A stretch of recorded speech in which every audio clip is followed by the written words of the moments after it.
All right, let's get going. Good. Welcome to our fourth Attribution Revolution event. I want to start off with an apology.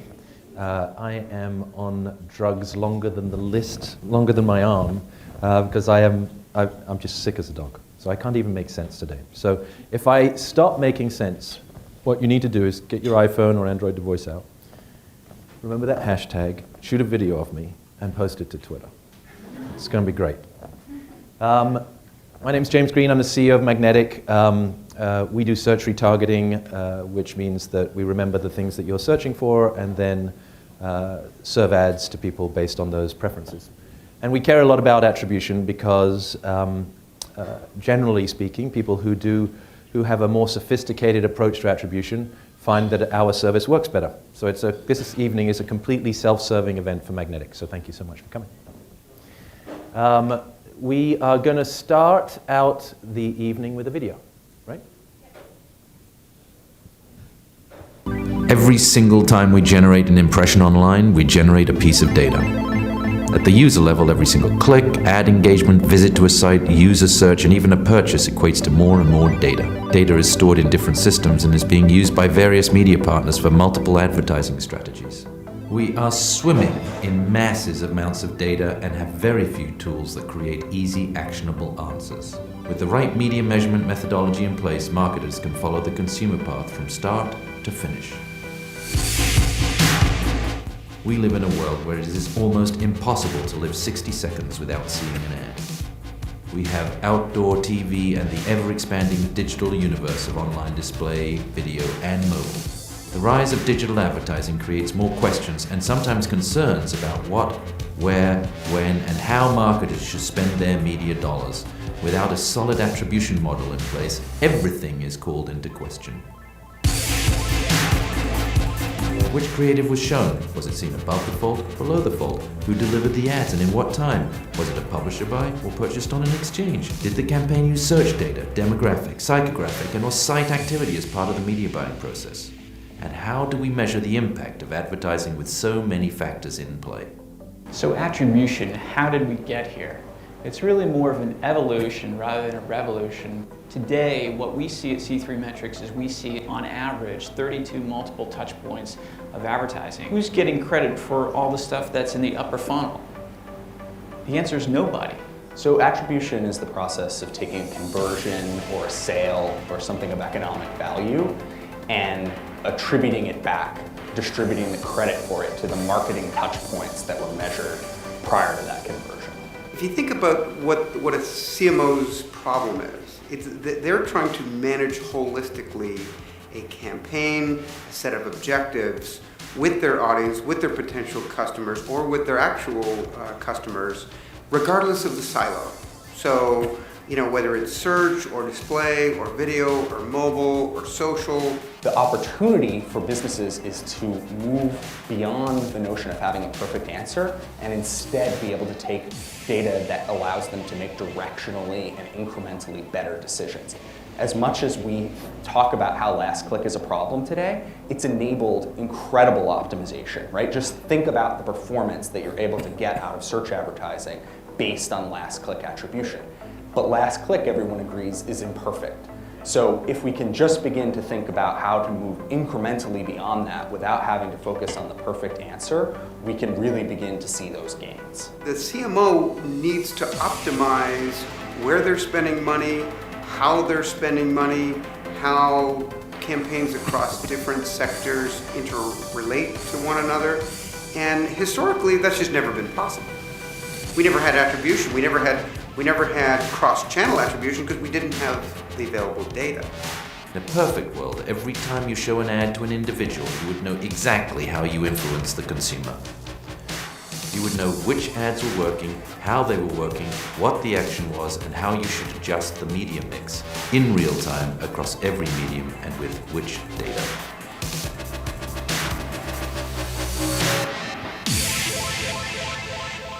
All right. Let me introduce the panelists. Come on in.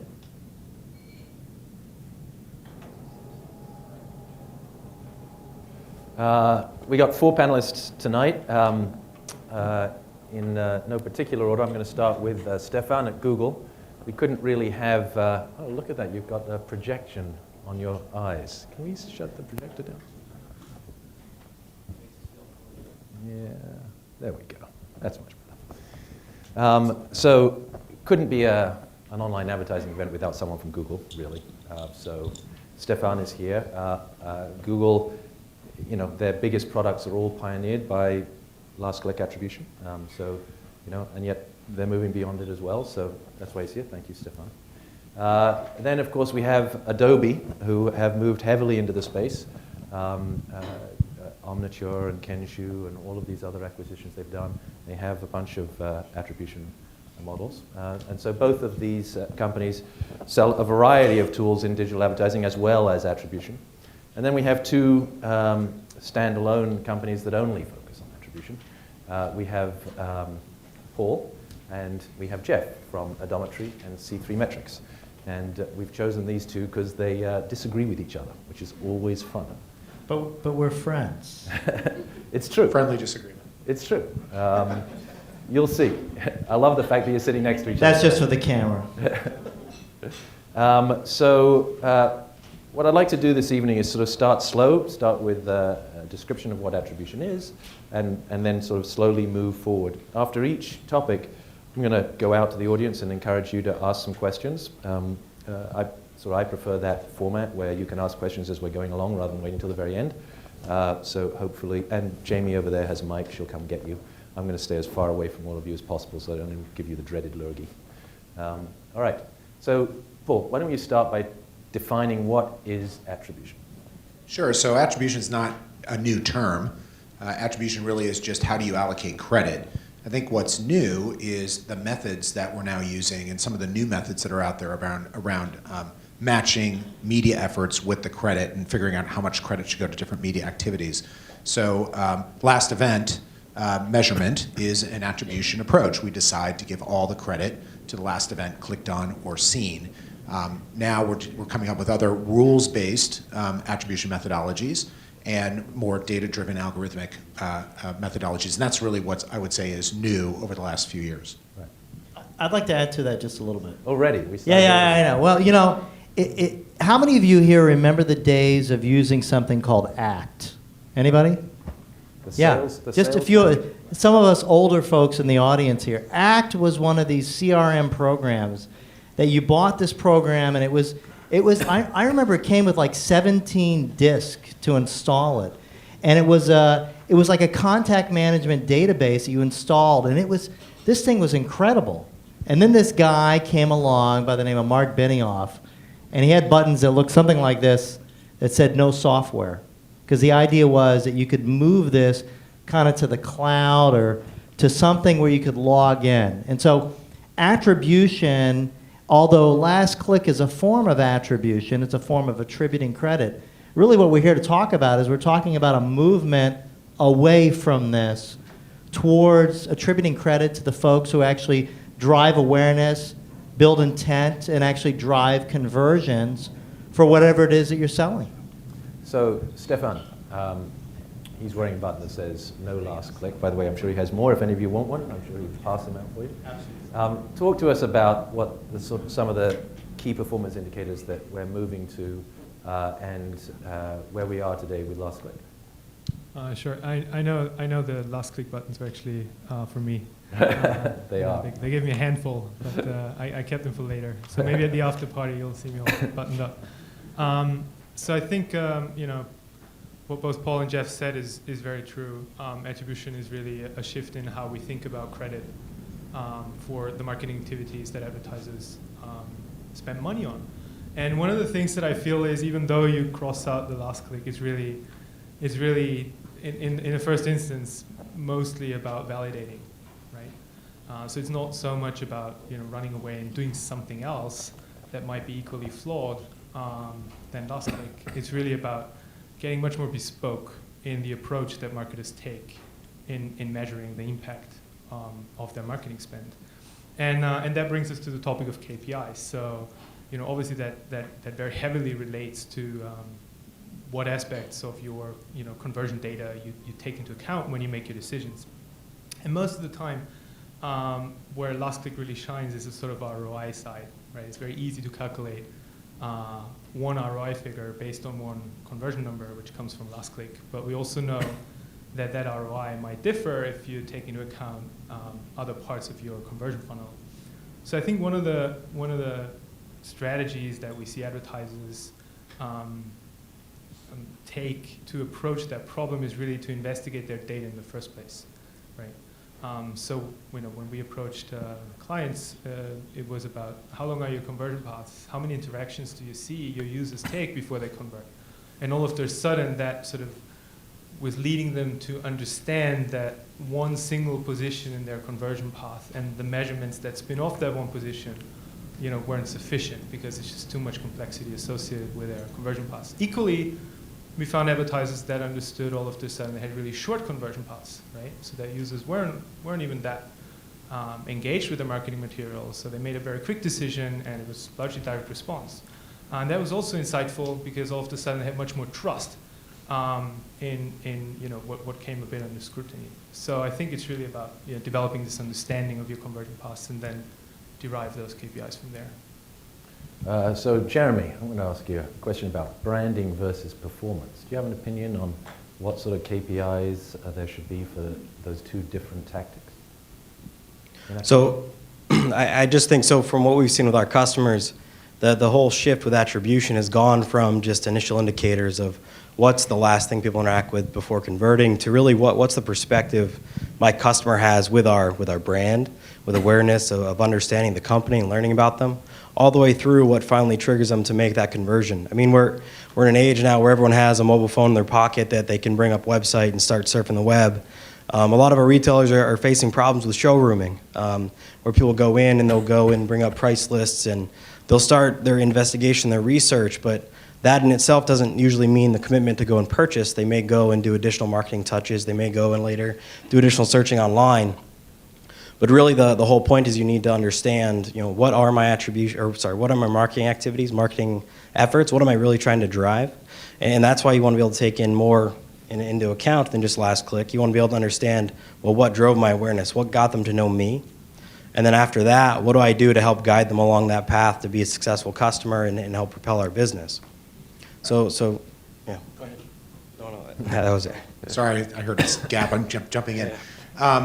The one thing I think in talking about brand versus DR-oriented campaigns, and we hear that a lot, I think a lot of that's set up because of the challenges of the current measurement approach, which is the marketer knows that branding activities have value, but they can't prove it in a DR world where they're giving all the credit to the bottom of the funnel marketing activities. And so they create separate branding campaigns and separate metrics to kind of, softer metrics to try to justify that spend. I think what we're able to do is show definitively how those branding efforts are tangibly driving actual conversions. And so you don't have to go through all these kind of gyrations to kind of create, separate KPIs. You can measure the KPI that matters, which is do they actually buy your product or not? But now you're looking back at the history of all the media that someone's seeing, and you can actually accurately calculate how much those branding efforts are driving people to ultimately convert. So I think that's when I think about branding versus DR, I kind of look at it and say, that kind of goes away, and you're just going to start thinking about it more from the standpoint of, I have media that does a really effective job of introducing someone to my brand. I have media that's really effective at having someone that closes people, gets them at the bottom of the funnel, and then that promoter stage. And you'll start thinking about that way versus kind of branding versus DR. So you are saying that the way to measure branding is you figure out your DR stuff, then you ramp up your branding campaign and see if that moves the needle with your DR. Yeah, look, there is, and we're talking a little bit about, for some clients where conversions are happening offline, or more of a challenge is when the advertiser doesn't actually control the ultimate channel of purchase, right? So CPG companies, they don't have that data of who's actually buying their product at a user level. So that creates another challenge. But for an insurance company, auto insurance company, for example, they have branding campaigns, they have DR campaigns. At the end of the day, they're trying to get people to buy insurance. And so that branding campaign, you don't have to think of it as a branding campaign. You can say, what introducer efforts, what share of that's really driving people to convert? Because you ultimately want to get people to buy insurance. figure out how your campaign's doing that. Just allocate credit more accurately using attribution to figure that out. Well, I'd probably also add that with regards to branding in that scenario, you can allocate, your success doesn't have to be conversion, doesn't have to be the actual sale. And a lot of times with regards to insurance companies or banks, the actual conversion happens offline. But measuring up to a lead or some other indicator, like sign up as a new user, sign up your email list, those are great indicators for branding. Sure, those are KPIs that you can track and run attribution. I'll just add to that. The big challenge for brands in terms of branding events has to do with when you're spending money in the programmatic world.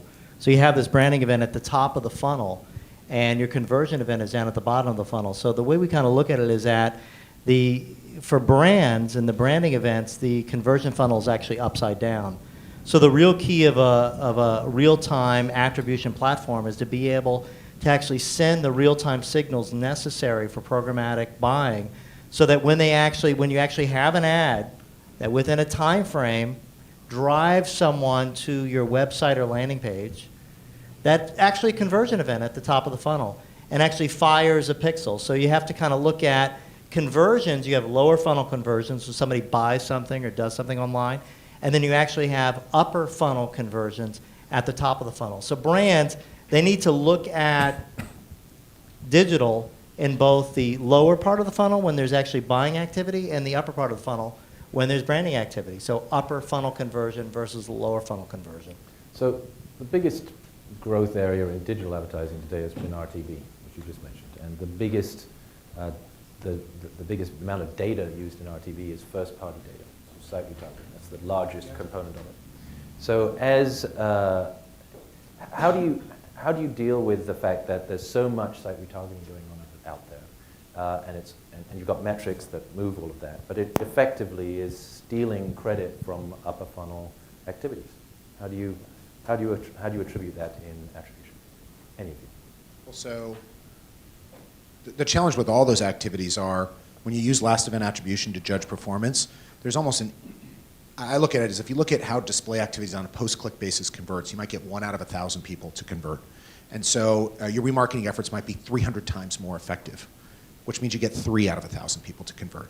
And to do that, you're going to blast those 1,000 people with maybe 200,000 ads to try to generate that kind of response rate.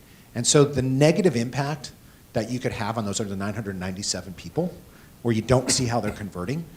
That's an aspect that last event attribution gives you really wrong data. And the media is so cheap, especially with the RTB platforms, that it kind of emphasizes this oversaturation, this overfrequency to kind of try to squeeze out those last click conversions. That's one problem.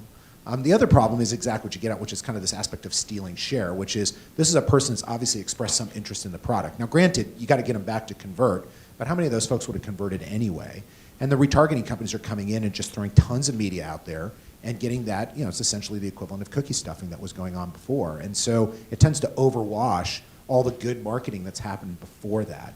And it reinforces this bottom of the funnel marketing activity where the marketers see remarketing efforts working better and better on a last event basis. It squeezes out the top of the funnel results that are inaccurately calculated.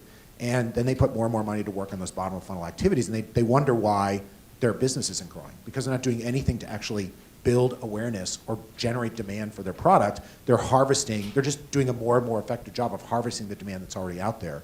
And so those are the challenges that come out of it. You market ineffectively, you actually hurt yourself a little bit because you over market to some folks. I mean, who doesn't get skeeved out sometimes when you go to a website and within 5 minutes you start seeing ads from that company like nonstop? Right. And that's the point. Again, attribution can help solve that, because when you use an attribution solution, you're looking at holistically how someone converts, and you can see how if you drive too much media to someone, you can actually turn them off. And we've done analysis for clients like that, showed from a remarketing standpoint the right volume of media. Yeah, just to add to that, so I think the points are really good. You're actually moving around your yield curve, and one of the things that I feel attribution is incredibly powerful is actually that it gives you other opportunities to spend money and try and influence your users, right? And that's actually the real key. So remarketing, as Paul mentioned, it's got all these sort of aspects to it, and yes, you could sort of squeeze out a few more last click conversions, and it might look nice for a while, but it's probably not the sort of more sustainable sustainable approach to actually get your brand out and make yourself known to your clients. But attribution, specifically, the reason why last click is great, the reason why I'm never going to wear this button, right? The reason why I'm never going to wear this button is because of last click, we now understand. You have a job. Oh, sorry. No, you have a job. So because of last click, we actually know that there's a huge part of the conversion funnel that we haven't looked at yet. That's where the great opportunity lies, right? And this is where most of the branding efforts will actually become visible and get a number attached with it that shows the impact, as Paul and Jeff mentioned, directly to the conversion. So in line with the existing ROI metrics, right? You don't need to change, you don't need to soften that.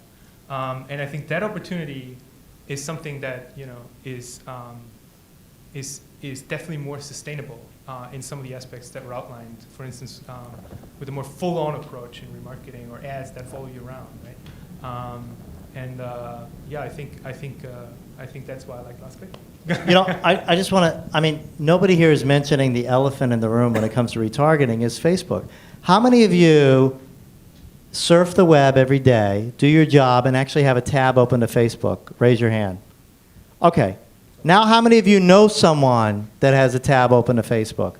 So the problem is that if those of you didn't notice, like 6 to 9 months ago, Facebook pivoted from a social network to like the largest ad network in the world. So what happens is someone goes through a conversion process, they see their tab, it says they have 0 notifications, and all of a sudden it says there's 2 notifications, that number 2 on the tab, and it's like crack. They have to go check it out. And so people have been trained over the last couple of years that they know when they click over there, nothing changes. It doesn't, I can still enter my credit card. I don't have to hit submit, but I can go over and see a picture of my friend's dog that's just been uploaded, and it'll still be there. But what ends up happening is that Facebook jumps in at the last second and robs credit away from everyone else. So listen, I'm an attribution company. He's an attribution company. You don't need to get attribution religion to fix the retargeting problem. What you need is you need some sort of conversion control, time control, so that, I hate to say that most of you are going to leave here tonight and half of you are going to stay on last click, and 3 years from now you're still going to be on last click. That's the reality. Congratulations, Stefan. Yeah, but be smart about it, and if you're downloading raw data and then assigning credit after the fact, because you don't have a real-time platform like what we or what Adometry offers, at least say the average person takes 3 minutes to convert.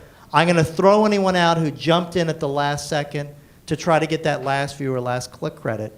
Because what you're going to find is Facebook all of a sudden is going to be jumping in at the last second. And that's what they're going to be doing. And that's really what everybody's talking about here. So let's check in with the audience. The topic I want to go to next is how to actually implement it. But before we go there, questions. So we've talked, yeah, great. So we got a mic here, so if you could say who you are, where you're from, and your question, that'd be yours. Hi, Sean Chaney from AccuQuote. I'm drinking the Kool-Aid in terms of attribution, especially as it relates to the attribution between display and search. That's good-looking Kool-Aid, by the way. And some of our other, that's good Kool-Aid. So especially between those two channels. But at our company, at AccuQuote, we're very DR-driven. In fact, most of our media is done performance-based. So if I were to play devil's advocate, if I'm channeling our CFO, I'm going to look at it and say, great, 90% of our media, everything outside of search, is purchased on a performance basis. So who gives a crap about attribution? If I'm paying for it on a performance basis, other than attributing some more things to search, I may still be spending $500,000 every couple weeks. I'm still spending that same amount of dollars. I'm still going to be spending the same amount of dollars whether I give a little bit more over here to Google, or I give or attribute a little bit more from a return standpoint over to Google versus one of my affiliates. What I'm looking for is, have you seen out there anybody who's using that data and using the attribution to pay either their affiliates or other people they're paying for media on a performance basis if I have $100 to spend, and I know that if I'm doing last click, I'm giving $100 to publisher A. But if I'm being a little bit smarter about it, I'm going to give $80 to publisher A, and I'm going to give $10 to 2 other folks. From your standpoint, have you seen anybody who's actually applying the data and successfully paying their publishers on a performance basis on a attribution basis? So I know Paul wants to chime in, so I'll just quickly. Number one, Google's not going to accept partial payment for clicks. That's number one. So the overarching theme here is that no matter what, we still live in a last click world, but you do not need last click in order to make decisions. So we had a client that before we came on board, they did about a $300,000 media buy for a 1-month IO. It ended up resulting in 0 conversions, and they stopped it. And then about 8 weeks later, they saw conversion surge. They had no idea why. It was not seasonal. It wasn't the season for them. And then all of a sudden, we came on board. They decided to try that buy again. Somehow they got convinced to do it. And what they found is that, again, they canceled the IO, 0 conversions. 6 to 8 weeks later, tons of conversions came through, that same surge, but they could tell through attribution that they were all started from this one media partner. So they went back to that media partner and they said, hey, we would like to re-sign the IO, but here's the deal. We don't want you to try to jump into the last place. We're going to pay you a bounty. Anytime you originate someone and start the process, we'll pay you X. Don't change the way your platform works. Your platform is doing exactly what we needed to do. It's just that we couldn't measure it before. And that's the value of attribution, is be able to see who drives your conversion. Because the reality of your CMO and your CFO is this. Quarter by quarter, your needs are going to change. They will come to you in marketing and tell you, listen, we need to drive more new users today. Or we need to drive more these types of users who bring long-term value versus short-term value. Or we need to drive more leads. And sometimes you need different types of media partners depending upon what your quarterly goals are. So for you, that's what attribution is going to provide you. The only thing I'd add to that is, so Jeff's exactly right. You're paying on a performance basis now using inaccurate metrics. So your publishers are going to give you exactly what you ask them for. And if you can actually give them better data on what's really driving performance and change what based on that, you'll drive better results. And you're hamstringing your publishers to a certain extent, because the media buyers that are bottom of the funnel activity, they're going to do just fine on a last event basis. But the folks that are driving more top of funnel awareness are hamstrung on what they can sell you because of the way that they're not going to give you media that doesn't perform based on the metrics you're providing. If you could actually figure out the real value they're bringing to the equation and pay them for that, you'll generate more business. So performance marketing can work just fine in an attributable world using fractional attribution. You just pay differently. You just use different metrics for that performance payment. And have any of your clients successfully moved to that model? Yeah, they are. They're starting to do that. Absolutely. It's published, hard, though. And any published case studies? No published case studies, but definitely can talk to you about it. So I'll tell you real quick. I'll just add. I think Stefan should get a chance. Oh, go ahead, here. Stefan. You've Sorry, been go hogging ahead. the mic It's there. gravitating Sorry. to You're the not left here. entertaining. Tell me to back down. Yeah, Go back ahead. down. Big Thanks, I will. Help out Google a little bit. Yeah, that's right. You need the help. So the case study that I want to mention is that we basically saw a travel company, a digital online travel provider called lastminute.com, do a geo experiment with their spend. And specifically, what they looked for finding out how off last click was for them. So how many conversions came through in last click, and basically how much that would differ from true incremental conversions that they saw based on paid search. So we're evaluating paid search. And before any one of those three chimes in, yes, it's telling that paid search works well. Anyway, so what it basically was doing, it took on the whole conversion path. So what it looked at, because of the nature of the experiment, you're not limited to just looking at the last interaction. You're basically throwing all interactions in one bucket, and just geographically where those conversions happen and where you target your marketing spend. That's how you can compare baseline versus the treatment group, which is the offline spend, the generic spend, right? That's what they experimented with. And they found out that there is a sort of 43% difference between, positive difference, between what they measure with last click and what the search would actually drive. And that literally made them change the budget that they had in mind for their paid search advertisement, right? So that's the full circle. But G-experimentation is something that's fairly heavyweight. So it's obviously the best data that you can get because it's causal data, it's true incrementality with a confidence interval and Bayesian statistics, but it sort of takes a while. It takes like 8 weeks to run an experiment. But that would be a good example. Can I just add two other points? Number one, Sean.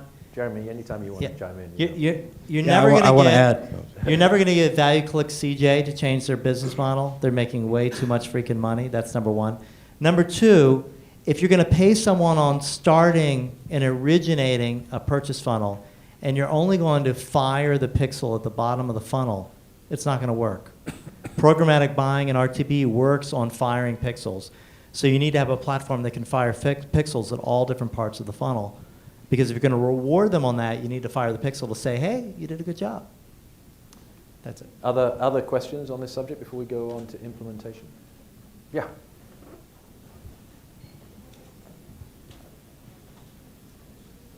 Hi, Emma Pop from Starcom. I actually just wanted to elaborate a little bit on that question in that some of your answers, I think, went down divergent paths in terms of being able to activate on the models. Namely, in one scenario, it's the client and the agency working together to tell them, oh, well, we're seeing really strong conversion from you being first in the funnel. And then we also hear, well, if we give more data to the vendors and our publishers, they're going to be able to better optimize against that and we'll be able to see higher ROI.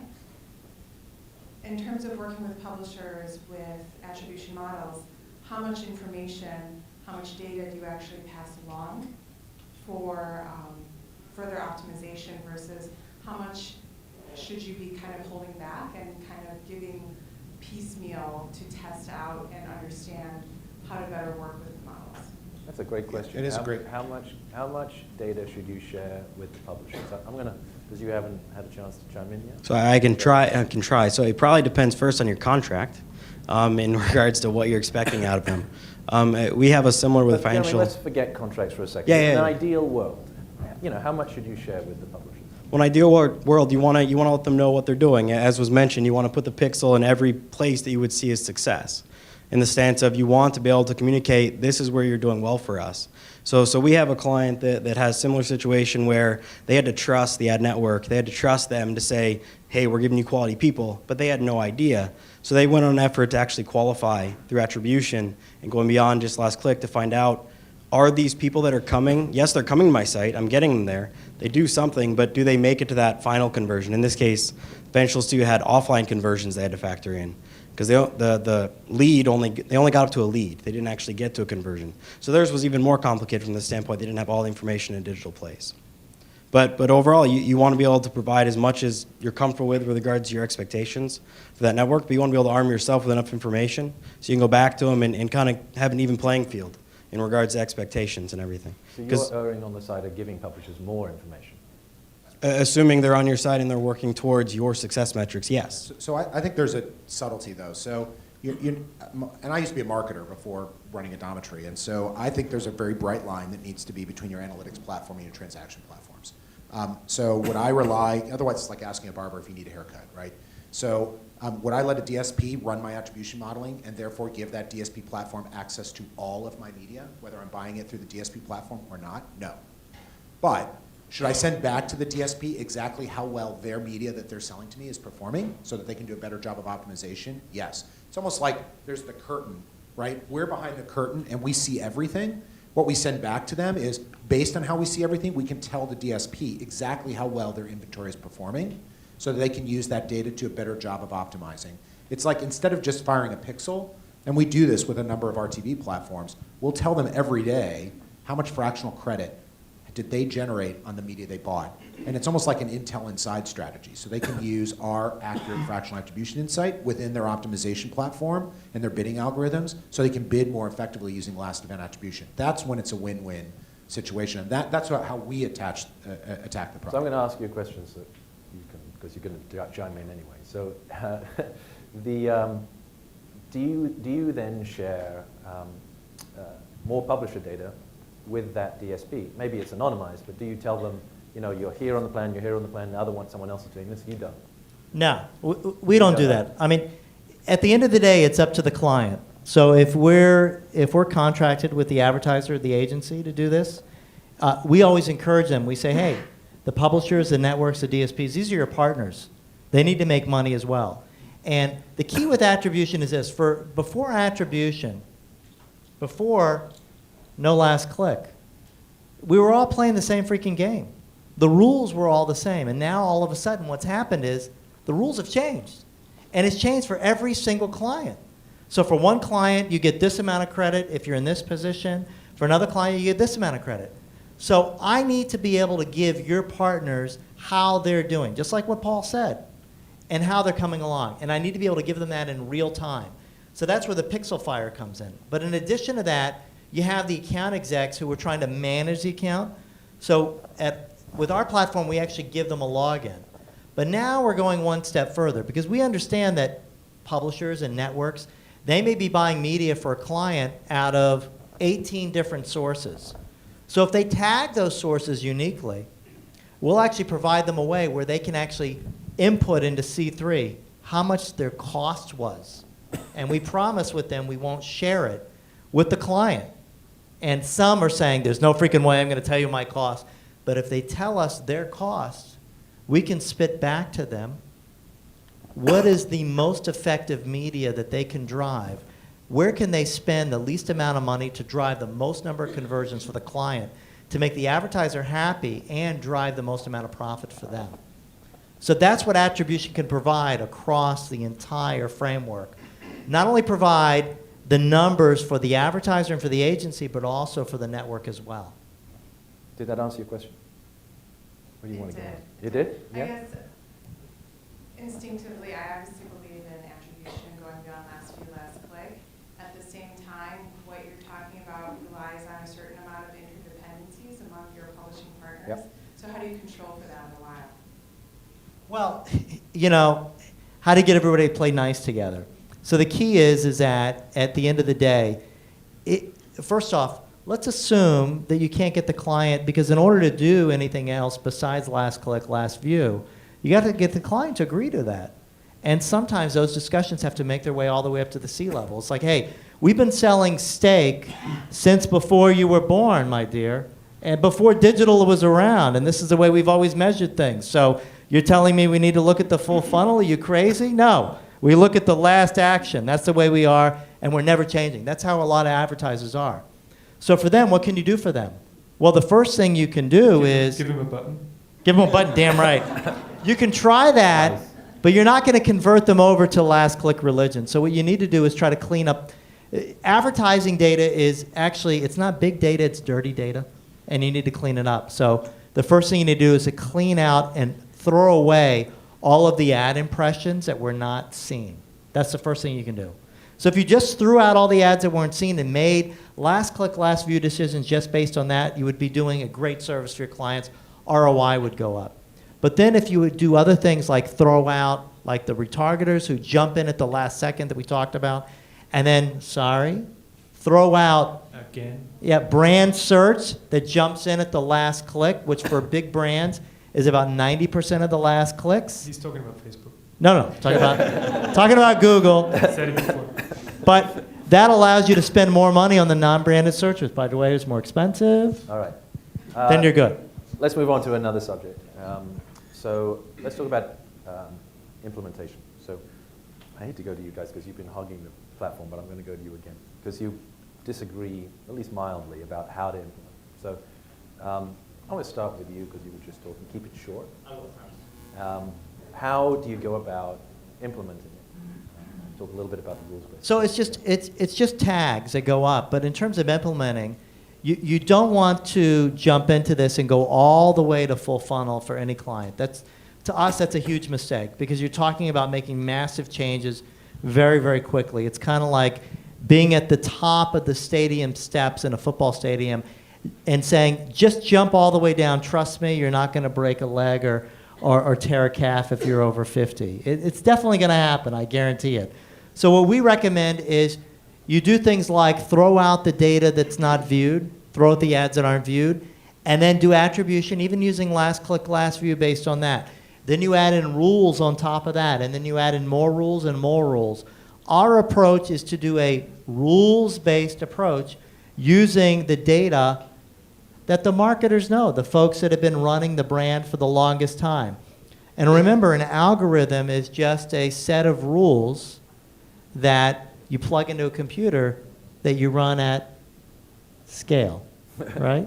All right, so that's one point of view, which is you decide what the rules are. You've got another point. Yeah, so it starts in the same way, which is first you have to get all the data. You have to get all the user level data. I agree in one aspect where we do find with our clients you have to walk before you can run. But for us, walking before you run means what of the insights do you implement?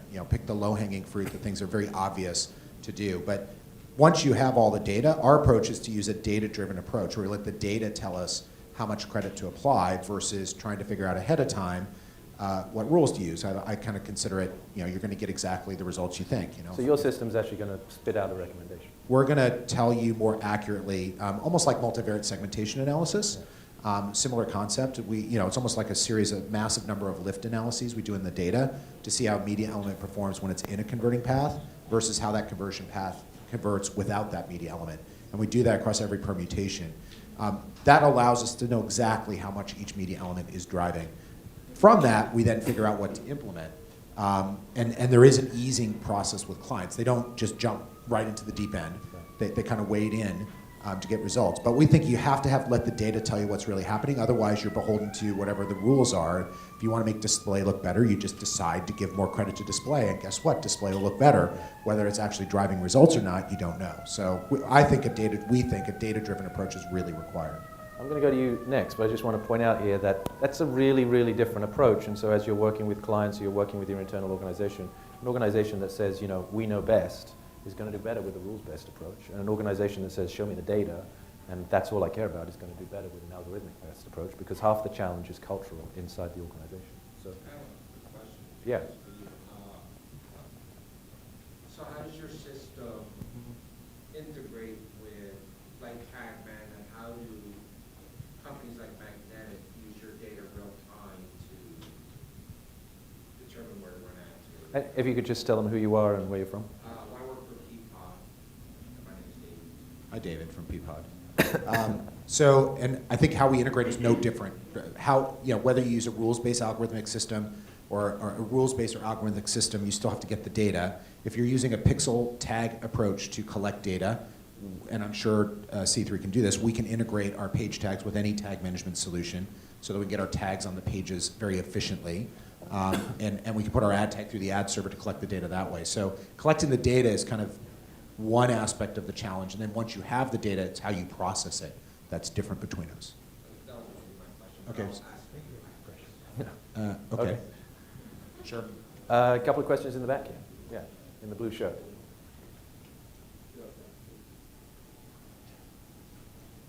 Brian Simpkins from Starcom. So I have a question. If I move to an integrated marketing stack, is this optimization going to happen programmatically across channels? Or am I going to need a third-party technology to inform those systems with a flat file? When you say channels, you're talking about Search, offline display, search. All digital, though? Yeah, or we can talk within publishers, we can talk at whatever extent we want to. So is the promise of a programmatic stack going to optimize across those variables? Right, so let's limit it to digital. So, Stefan, we haven't heard. Sure. So I think the problem of sort of actionability is sort of in that area, really, and integration, obviously. So what you want to have is you want to have your attribution model that looks at the performance of your channels and then spins off differences in marketing strategy changes, really. So stuff that you think you should do better on these channels, right? And you flush those changes through to the channel automatically, right? Is that correct? Did I understand it correctly? Right. So from integration versus a third-party technology. Perfect. So from a product point of view, that's obviously that's a great goal to achieve. So from a Google Analytics or from a attribution modeling in GA point of view, we obviously are very close to ad serving channels like AdWords and GDN. So one of the opportunities that I see as a PM, for instance, in that area is to say exactly what you said. And if I understand my attribution modeling, if I understand the output of that attribution modeling, if I can translate that output into marketing strategy changes that make sense to me directionally to improve my ROI, I want those marketing strategy changes getting implemented in my channels as quick as I can, ideally at the click of a button, or as probably Adobe can tell you, even without the click of a button. But one of the things that we see that comes before that, right, is that you actually need to. There's two things that are really, really relevant in that game, even though you have everything hooked up. The first one is, and it was said a number of times, is to trust the data that you harvest to generate those marketing changes. That's key. So if those marketing changes go in a direction where you don't want them to go, then that's a non-trivial problem, because you have marketing changes that say, hey, this campaign is great for branding, this campaign is great for direct response. How do you make sense out of that, right? That's usually something where you want some human being with the right knowledge and expertise to look at that outcome before you actually have marketing strategy changes that directly flush into your system, because they can be harmful, right? And the second thing is, once you trust that, is how to validate the impact of that, right? And that's where I mentioned the lastminute.com example before, which is actually published, and I encourage everyone to look it up. So it was done without Google's involvement, just for my colleagues here. And I really want to say that experimentation, or the way to validate incrementality on those marketing changes, is a piece that is required to be in there, integrated, and almost automated before you can actually flip the switch and let it run by itself. I think that component is vital, right? So even if you have everything integrated, to have that level of trust in the data, in the marketing changes, and be able to validate that, those are the components that I see as an additional layer before we can get there. Yep. Did that answer your question? You're going to follow up? Yeah, that's good. Okay. Do you? Patrick McCormick at Starcom. How do you see the changes with the cookie blocking and some of the browsers changing their defaults affecting attribution? We're all screwed. Okay, cool. No, I'm just kidding. We saw this. We actually saw an increase in cookie deletion about 9 months ago, and it was right around the time that IE10 came out and said they were going to start blocking things, and then we started looking at the data. I mean, we're in an interesting position from a PII aspect because we're not involved in targeting. We've got all this big data, and I see this funnel that's right here. I mean, as soon as we see a user, we create a funnel for them.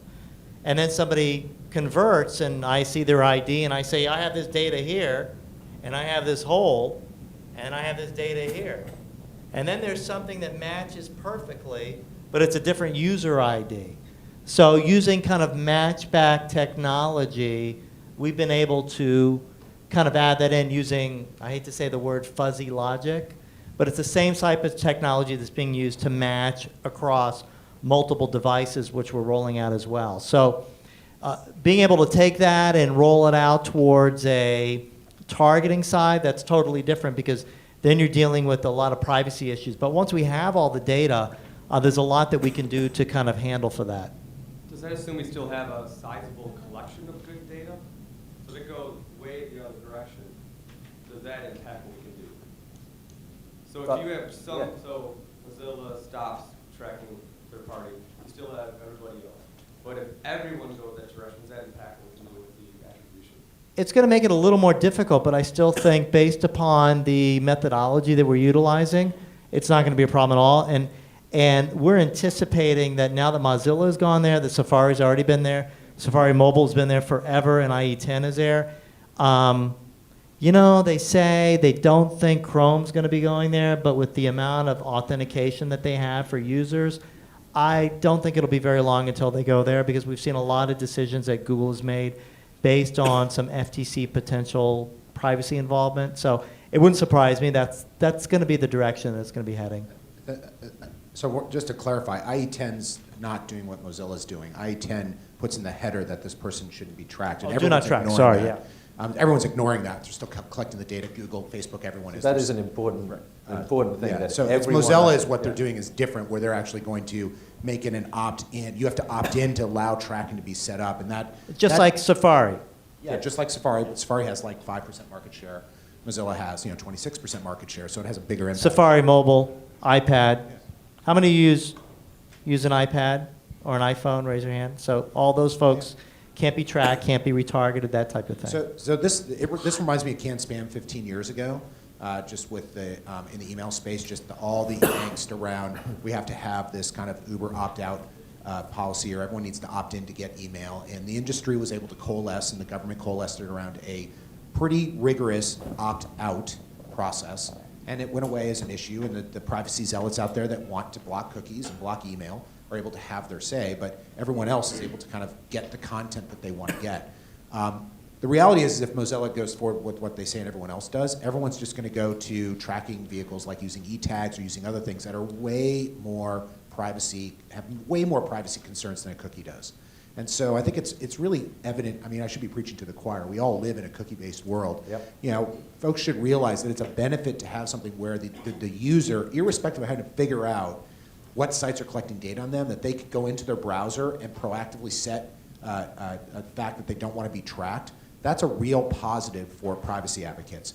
Forcing everyone to have that so that our entire industry has no way to monetize good content is going to create incentives to just track a different way. All of those ways are going to be more onerous than cookies are. So we'll find a way to track users. We will. Yeah. It'll keep happening. It just won't be good for consumers. Yeah. I have a question that's maybe for somebody else. It's a good point. Is there any way to incorporate offline stuff with online stuff? So we run a lot of TV commercials. Any thoughts on that? How you would integrate that into the conversion funnel? Jeremy, let's start with you. Sure. So, I mean, the obvious problem there is that it's not tracked down to a user level. You have some online media with regards to replay of TV ads and things online, but again, the what you're talking about is offline media, not tracked down to user level. So what we've seen with customers is they bring it in aggregate, bring it into the solution sets, and then they perform correlation, so more quantitative analysis to understand what impact it has in whole against their business. The issue with that is you can't drill down in different segments of the data to figure out where and exactly how it's involved or impacting, but you can see positive correlation or negative. Other things we've seen with customers is that something like TV ads, they actually tend to be lifters for other types of marketing channels like social. So you can end up seeing positive impact there and lift there. So another one is if you have a tag on the, you say go to a certain website. You have a tag that marks that as a certain campaign. So you can do that more by inference rather than direct correlation is what we typically recommend as well. Do people upload like logs to show, location where the ads ran? To see if there's Yeah, I mean, so these guys have products that do that more than those guys. So you're. Yeah, typically they'll upload logs, date and time, DMA, and actual cost of the spot. So we have that through Genesis and with regards to loading that type of aggregated data.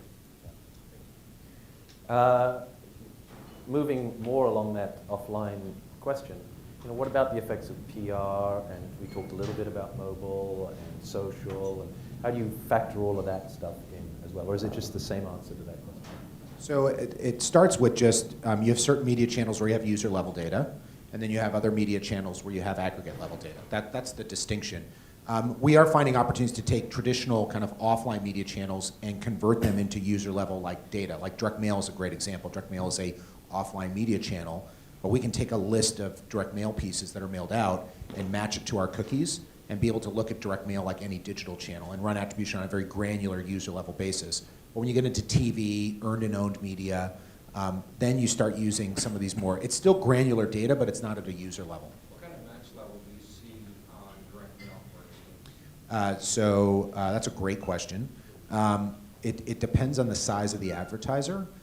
We actually tend to get a pretty, and the partners you're using to do that match rate. You honestly don't need a super high match rate to have enough statistical data. Our modelers tell us we need like high single digits. Every test and everything we've done for clients has been as low as 20% to as high as 50% match rate. We can do that because if we have an advertiser we're throwing out a lot of cookies. If we have an advertiser that's buying 2 billion impressions a month, we're throwing out a cookie on all 2 billion of those impressions. So our ability to have a very high match rate is very high. Can you match on we match on cookie. We do a cookie sync. We're not. We work with partners that take an address and they have kind of a DMZ zone where they have partnerships with sites that collect address data as part of a purchase process or a registration process, and they drop an anonymous cookie that ties data to it. It can be complicated. I don't want to go down a rat hole here. Just recognize that we use partners that help us match offline address data to our cookie. Like who? No, the partners we work with, people like DataLogix, LiveRamp.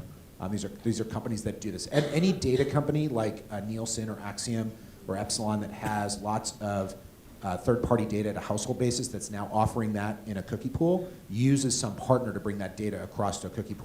Those same partners. They match on address, but they do it in a PII compliant way, in an anonymous way. I can explain it further if you're interested. I don't know if anyone. Don't get paranoid. Yeah, right. So we're down to about 10 minutes. Just so you guys who have questions, let's take one over there. I just wanted to flip the question about offline conversions, offline data to the conversion element. If you're focused mostly on offline conversions, how are you able to bring that into your attribution modeling? So you can do the same thing. If I have address data of those conversions, so we'll have big financial services clients that have huge CRM data sets. We can take that list of customers and match it against the cookie to be able to track it that way. And then there's also just less elegant but even simpler solutions, which sometimes customers will still collect email address for offline conversions. Think of a travel company, United Airlines, where I know you're from, because we just talked a little while ago. Even if the conversion happens offline, you might email the itinerary to them. And so we can put a tracking pixel in the email, so when the email opens up, we can track it that way. So there's lots of different ways. And we take a similar approach with our retail and financial service customers where in a lot of those instances they have to log in or they have rewards accounts. So when they engage with those in the digital space, we can track that against their cookie. And then with their purchase, they typically either swipe the rewards or they use their account in financial services instance. And we can stitch that back together in post-process and bring it in and have it available for the attribution models. And obviously, the Google Analytics moved on to Universal Analytics, which supports measurement protocol, which also supports to send offline hits to the GA backend. So you can start tracking your offline engagements through Google Analytics. We have a team of people in every city who visit every person's house to see what they purchased. So the hard part is getting people to authenticate, I think was the point. It's our new product. Yeah. All right. Any more questions? And then I have one last question for the panel. And yeah. In general, who's more bought in across the category? So maybe through CCG, through high-end financial clients, and which ones are more bought in, or which ones need it more? Attribution in general? Yes. Yeah. I bet you that's different for all four of you. So why don't you all answer it? Start with Jeremy and just go along. Well, I've seen actually all of them. I guess the biggest difference I'd have is what I've seen in the attribution world is with regards to their needs, their attribution window, how large of a time span prior to their conversion events they want to expand them. So B2B, they want it to be much larger. Their cycles can be 6 to 9 months. Where you're talking consumer, it could be 30 days, 14 days. That has been the biggest difference versus need it or not. I've seen them all need it with regards to the discussions around attribution. So no particular vertical? No. Stefan? So I'd actually like to rephrase that question, and that is, who only knows last click, and for who does that lack of knowledge not matter, right? That's essentially what you ask. And one of the things that when we looked at, when I started at Google, I used to run attribution modeling in Excel sheets. That was amazing. That was a great experience for me, 100 megabyte Excel sheets. But what you could really see is that when you'd actually break it down to a level where clients would see the impact of their campaigns when comparing different models to each other, they would see whether they would actually fall into a bucket where there was large changes in that landscape of funnel analyses. And for the ones that did not have long click paths, for the ones that did not have a lot of activity in their marketing engagement of their clients, the matrix was very flat. So that additional knowledge that was generated by the attribution model was very small, right? Those usually clients that have short click paths, really. So the correlation that I saw there was short click paths usually translate into something that means that the additional information provided by attribution, the rules-based part is not as big. Whereas if you have long click paths, like travel providers is a very good example in digital, right? there's a large volume, there's a large value in the conversion. There's a long decision cycle before the conversion. Those obviously have a large part that is hidden when they only look at last click. So I would say long conversion paths and high conversion volume is correlated with importance of attribution. So I'll break it down very easily for you. Agencies are like, they treat their clients like a boat, you know. A boat, there's 2 great days when you buy a boat, the day you buy it and the day you sell it. So I'm sorry, agencies, but you guys work your asses off to gain a client. And so when you're going out to pitch a client, you want attribution, you want viewability, you want all the tools you have. And when the client's about to walk, you want it there too. But when you have a client that's been with you for a long time, you don't want to rock the boat. You don't want to add anything new. And the big clients, the big, huge clients, we've gone to some of them that we've worked with and we said, hey, look at this over here. We're going to save you $10 million a year. And they're like, huh, we don't care. But the little guy who sells mattresses online, when I show him that this one ad network is wasting $5,000 a month, this guy jumps like there's no tomorrow because he knows he can get a 10-to-1 return on another network and take that $5,000 and turn it into $50,000 additional revenue a month, which is $600,000 additional revenue a year. And at his margins of 50%, that's $300,000 a year in his pocket, and that pays for his new vacation home. So for the little guys, these guys are moving really fast.